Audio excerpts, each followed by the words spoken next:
C'est vrai que pendant le tournage, tout ce qui me semble un peu de l'ordre de la performance ou de l'ornement, de la fioriture comme ça, et qui puisse venir polluer, je dirais, l'incarnation.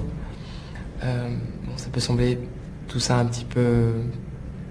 peu pédant de le dire comme ça, mais c'est vrai que je tente un petit peu de nettoyer tout ça pendant le tournage et de simplifier au maximum le jeu des comédiens pour aller vers ce qui, moi, me semble être quelque chose de l'évidence, voire même on pourrait parler de vérité, même s'il n'y a pas de vérité au cinéma. Quant au son, oui, c'est vrai que je suis très très sensible, mais en même temps, j'ai pas un univers sonore à la David Lynch, par exemple, où tout d'un coup on a un monde sonore totalement recréé. C'est quand même un son assez naturaliste, tel qu'il existe dans le film, bien qu'il y a des effets sonores, parfois, notamment avec des effets d'avion, des effets ou la musique, par exemple, où on a essayé de jouer au mixage, quand même, pour parfois créer une espèce de monde intérieur, comme ça, qui fonctionne plus sur des effets poétiques, ou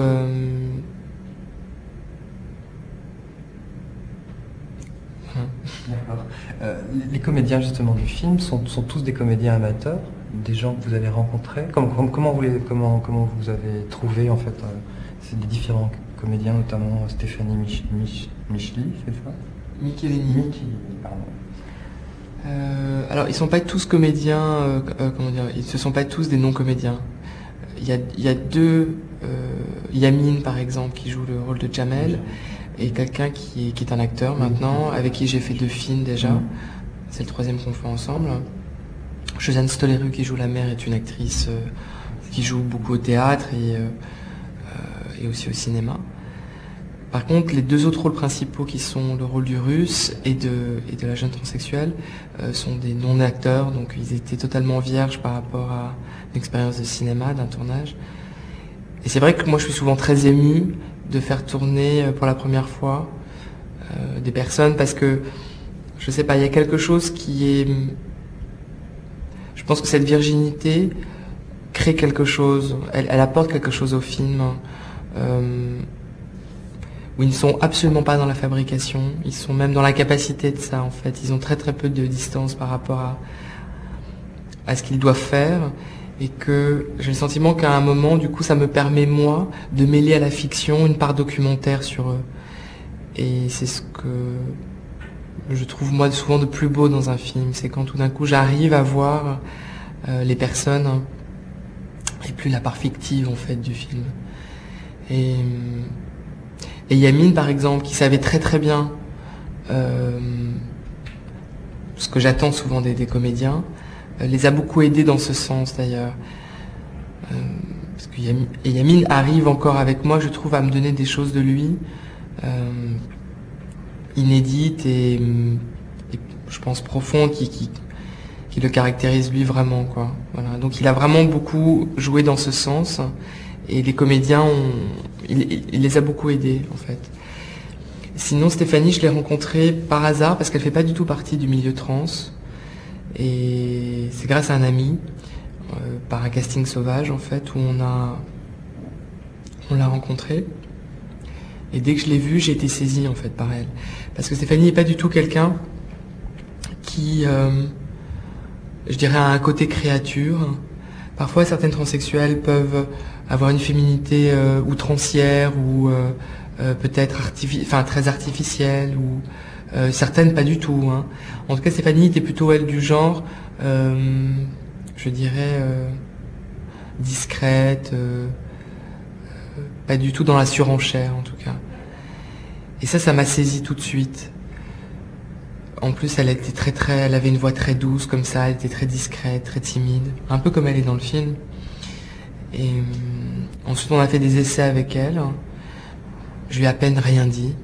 Elle a été juste immédiatement, mais comme dans le film, comme ça.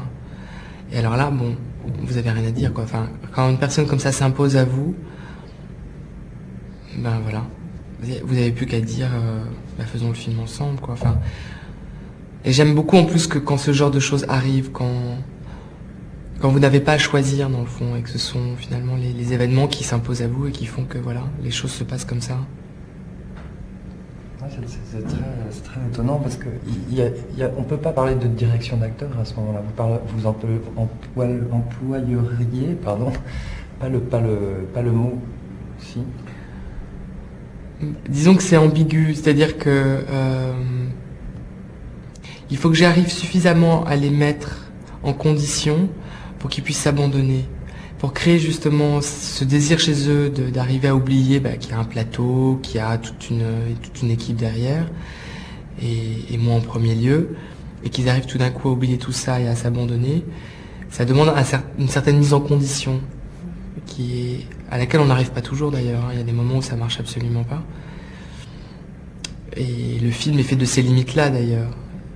Il y a un jour, comme ça, un comédien arrive, finalement, il est pas d'humeur, il est fatigué par les jours qui s'accumulent de tournage, et bon, vous devez composer avec tout ça. Et des moments, tout d'un coup, vous arrivez à un moment comme ça, complètement, de grâce ou quelque chose, là encore, de l'ordre de l'évidence, et qui s'impose à vous, quoi. Et moi, je dirais que la première chose que j'essaie de faire, c'est de les mettre dans cet état-là, en tout cas. Après, je dirais, c'est plutôt quelques indications comme ça,